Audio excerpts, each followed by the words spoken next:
Hello, warriors of the Arte da Guerra channel.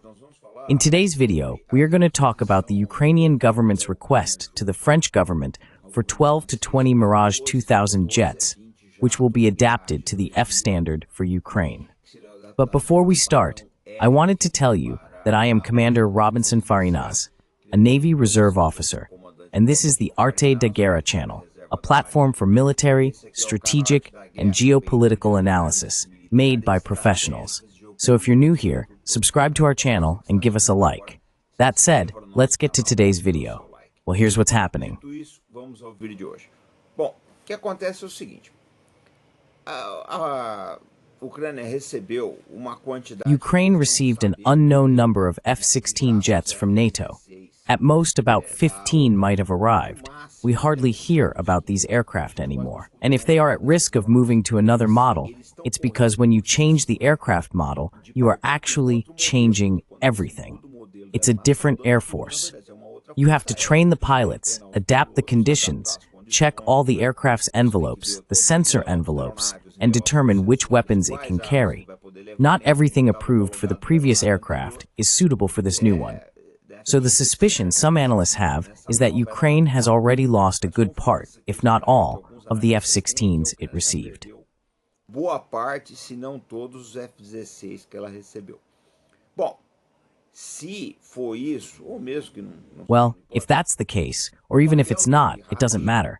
The role of the Mirages, right, alongside the Ukrainian Air Force, will be the same as the F-16s.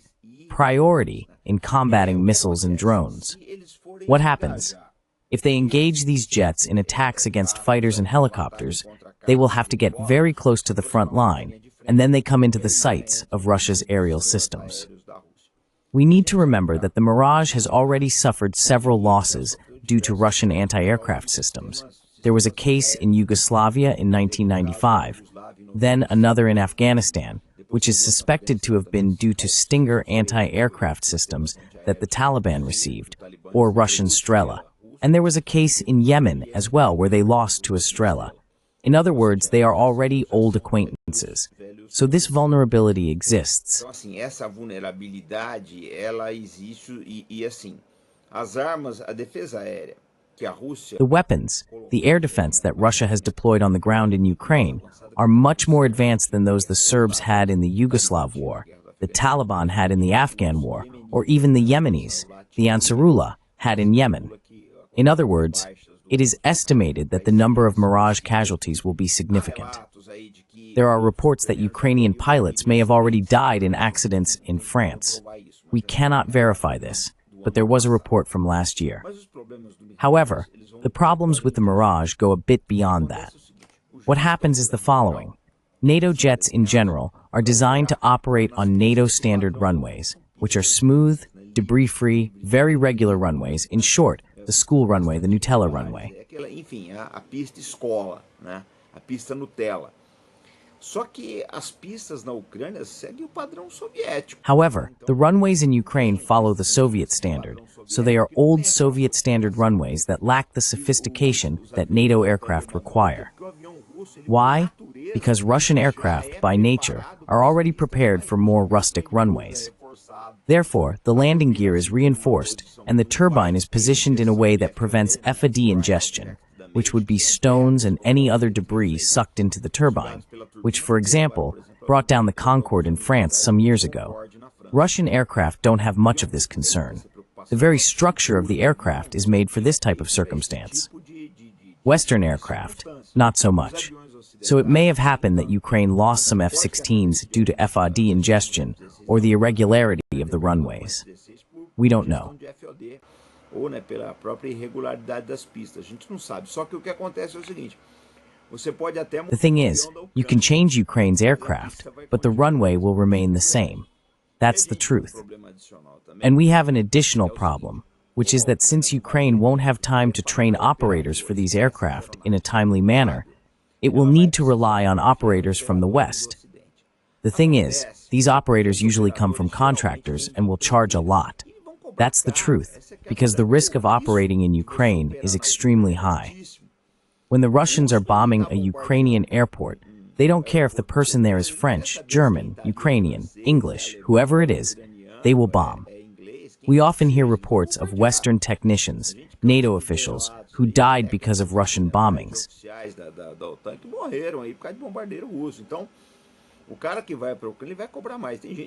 The guy who goes to Ukraine will charge more. Some people talk about 15,000 euros per month that a technician would be receiving to operate in Ukraine. I don't doubt that's the case, because the risk is extremely high. That's the truth. It's a very big, very high risk. So especially those who operate with aviation, because Russia will be watching. There are few bases. The possibility of being attacked there is very high.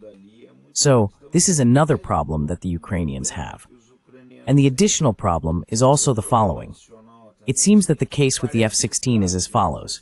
Those who have F-16s to deliver, besides needing them, people are seeing the following. It's not solving anything.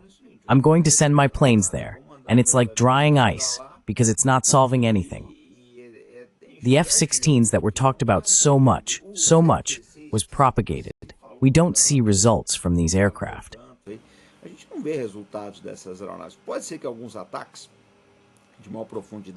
It is possible that some deeper attacks on Russian territory were carried out by F-16s.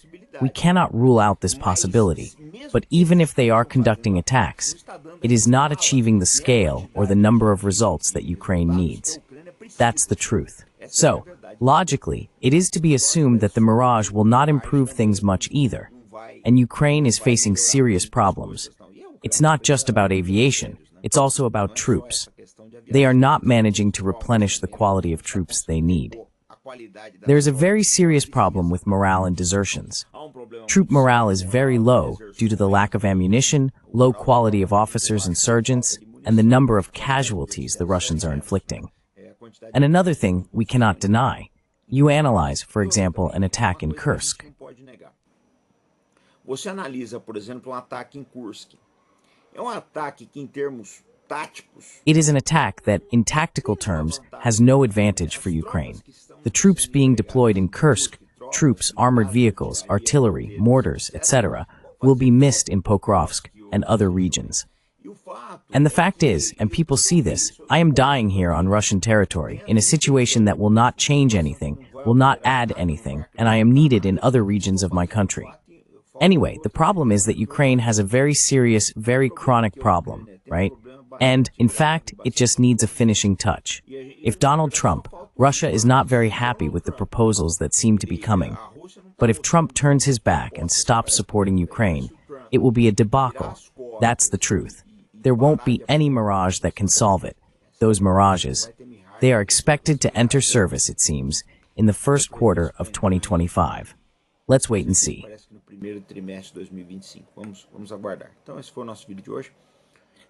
So, that was our video for today.